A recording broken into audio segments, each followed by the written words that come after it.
One of the questions I'm asked is, how do I know which course or which particular book or sets of books are going to be suitable for my thinking style? Well, it really depends on how much access do you have to evaluate a course or a particular method of teaching before you undertake it. What you're looking for is really quite straightforward, but if you're prepared to invest the time or not, that's the question. Personally, I would. And possibly personally what I would look for are things such as this. I, as a person who uses the Future Perspective, I'm looking for a course that's pretty broad. I'm looking for something that is global, big picture. I'm looking for something that moves me forwards, towards more possibilities. I'm looking for something that doesn't require me to remember too much.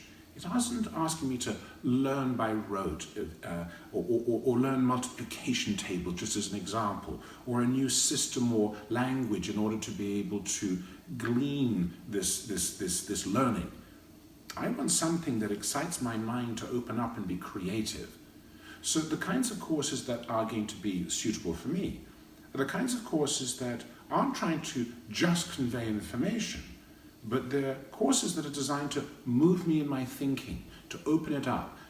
They give me the ability to see something that I couldn't see before and to understand it from the point of view of the system at work. But that's me. I'm that future perspective. The present thinker, well, what you're really looking for in a course is something that has a very defined process, where it's broken down into steps, where you can see what is expected of you and how long each of these pieces is going to take, and what passing or what success in each of these steps looks like, and how the overall methodology of scoring your success works. Do you have to get complete pass marks on each step, or is it an aggregate of value overall? In which case, which parts are going to be easier for you and focus your efforts there, and the parts which are more difficult, of course, you can afford to perhaps score a little bit less high. The point is, for the present thinker, what you're really trying to do is to see that this course is steady, it's broken up into chunks, it has milestones and clear goals and a path that can be very well described and understood. And what's especially important, it's been well trodden. Lots of people have done it before, and the process is very well known. For a past thinker, what is far more important is to be engaged in the intellect, in the very process of forging an understanding and finding meaning.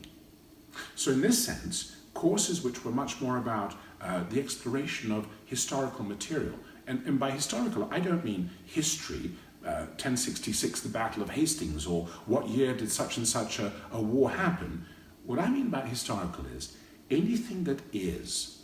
Any measurement that you can take of anything, you're taking a measurement of something that is. So historical is anything that happened before this moment. And in that way, scientists, academics, historians, they're all dealing with historical perspective. And past thinking wants to learn from this perspective. So the kind of course that you're looking for is very factual, it's research-based, and it's going to give you a lot of time to go away and read and really explore for yourself. Library time, principally. It also is going to challenge your rationality, your reason.